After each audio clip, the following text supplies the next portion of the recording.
Hey everyone, welcome back to another Cobbleverse guide video. Today I am going to explain the Kanto's legendary and mythical Pokemon structures, as in the last Hoenn structure video I made, I left a post seeing what you all wanted to see next, and from the recent results, Kanto won the poll. So I will have another post later on to see what you all want to see next. I won't have any more explanation until the end of this video to just get the video started, so without further ado, let's finally get right into these structures, starting with the Kanto Birds.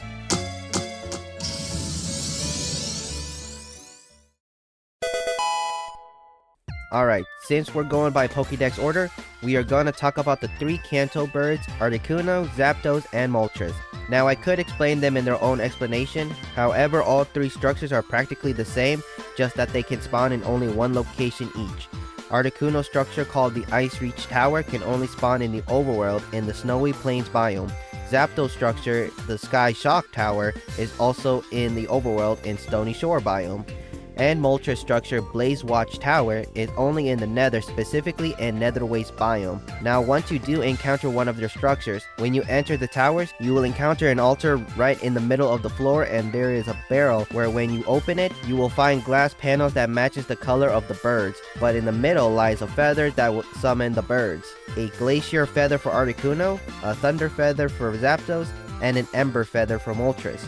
Once you grab it, you simply right-click the altar with the feather in your hand, and you will have successfully spawned in the Kanto Birds.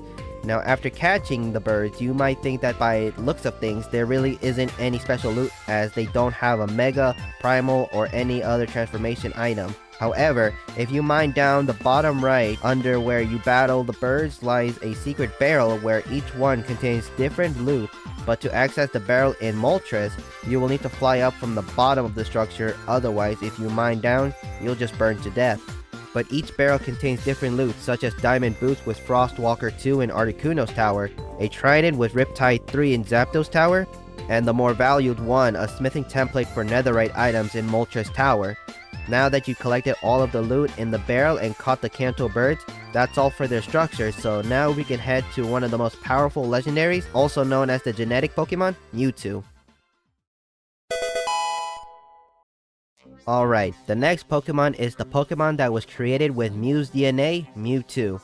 And as of right now, Mewtwo doesn't actually have a custom structure as of the latest version of the game, so that means Mewtwo can only be caught if you're extremely lucky in the wild, right?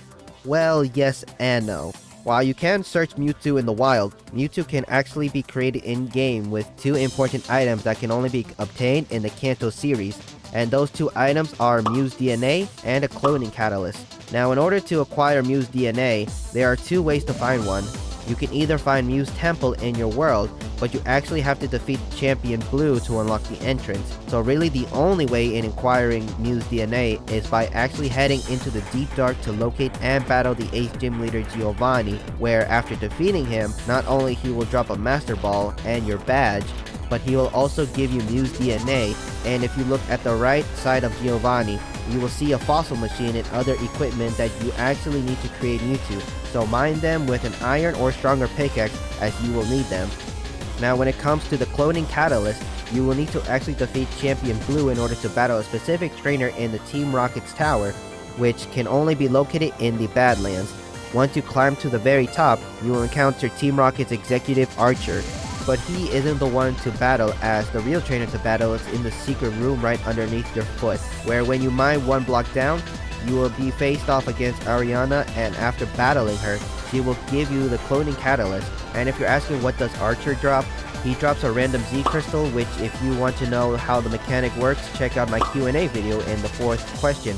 But after acquiring both Mew's DNA and the cloning catalyst, place down the equipment you borrowed from Giovanni's gym just like this, fill the tank with either flowers or my preferred way, 2 max revives, place Mew's DNA in here, and after placing the cloning catalyst in the machine as well, you have begun the creation of Mewtwo. Now it will take a few minutes, but once you hear this sound, that means you can right click with any Pokeball you want your Mewtwo to be in to the tank, and you have successfully added Mewtwo to your team, which you can technically use for the Johto series, as Mewtwo will begin at level 1. So now that you know how to get Mewtwo for free, it is finally time to talk about the final Pokemon of this region and the only mythical Pokemon of Kanto, the new species Pokemon Mew. Now it's time to finally talk about the final Pokemon of the video and the only mythical Pokemon in Kanto, the new species Pokemon Mew. Now from past experience and old video series, you could basically find Mew anywhere in your world, whether in the overworld or in caves. However, in the 1.5.1 update of the mod pack, they added custom structures for most of the Kanto legendaries and Mew's new structure called the Origin Temple, which can be located in the depths of the jungle biome. And once you do find it, you will see that at the top of the temple has Gimmighoul chest, which does contain an actual Gimmighoul to battle and catch. But at the front entrance of the temple, there is a book on the right side basically telling you that in order to enter the temple, you will have to prove yourself worthy by defeating Champion Blue. And once you do, you will then need to have crafted a unique item that the devs created called the Origin Fossil. Now in order to craft the Origin Fossil, you will need to have 5 fossils, which it doesn't matter what they are as long as you have 5, the Ancient Origin Ball, and Mew's DNA. To get any fossils, you can explore your world and you will find unusual structures that doesn't seem to belong in place, and it could be one of the areas where you can dig up items from suspicious gravel or sand with a brush, and you will have a chance in acquiring one random fossil. So if you keep looking around, you will encounter one of these structures, which here are some photos of ideal fossil structures. Now for the Ancient Origin Ball, you will actually have to defeat Blue, as not only he will give you a book for moving on to the Johto series and a mysterious egg, but he will also give you the Ancient Origin Ball in order to craft the Origin Fossil. And last but not least, you will need to have another Mew DNA, but you're probably asking yourself, are you only allowed to choose either Mew or Mewtwo with just one Mew DNA? The answer is no. After you prove yourself worthy after defeating Blue, you head back to the temple and the doors will open, where inside lies Mew's altar in the middle and 4 chests around each corner. And in the back right chest of the temple, inside it contains yet another Mew DNA. You simply grab it and craft the Origin Fossil, and once you have crafted the Origin Fossil, you simply right click on the altar with the Origin Fossil in your hand and you will have successfully summoned Mew. Now a little extra info of the structure, and one of the other chests inside the temple contains Munium Z for your Z ring to use a Z move in battle, which if you want to know how to find and craft one, check out my Q&A video like I said. And also in one side outside of the temple, there is a hidden white barrel where inside contains one piece of netherite scrap, which is random, but it's nice to have one to get netherite ingots. But since that concludes Mew's structure, this also concludes today's video. Or is it? I actually want to talk about one more structure in today's video that has nothing to do with Kanto itself, but it involves different forms of other legendaries from Kanto, and those legendaries are the Galarian Birds, so let's see their structure right now. So the real final legendary Pokemons I'm going to be talking about are the 3 Galarian Birds, Galarian Articuno, Zapdos, and Moltres. I'm only talking about them here as they are technically part with the Kanto version of the birds, so when it comes to these trio, they can be spawned and they're structured the Dyna Tree, which can only be generated into your world after completing the Johto series, as the Dyna Tree can only spawn in a unique biome called the Sakura Grove, which is full of cherry trees, and some can have a chance in having the enormous tree in it.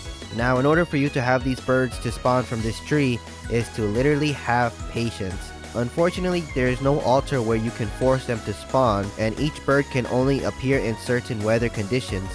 If you want Galarian Articuno, stay next to the tree during nighttime. For Galarian Zapdos, wait under the tree during a thunderstorm, and for Galarian Moltres, stay next to the tree during daytime. So with time and patience, you will eventually encounter one of the 3 Galarian birds under this tree. And with that really concludes today's Kanto structure video. Thank you so much for watching this video. I know it's been over a month since I uploaded the Hoenn structure video, and I said I will work on the next winner's post video as soon as possible, but I have gotten really busy when it came to school, and right now there are still a lot of things happening in my personal life. But I am going to continue in making these videos no matter what. I also want to say thank you for helping me reach 500 subscribers last week. Never would I have thought that I could even reach 100 subscribers this year alone. And I started back in January, so really thank you all so much for watching and supporting my videos.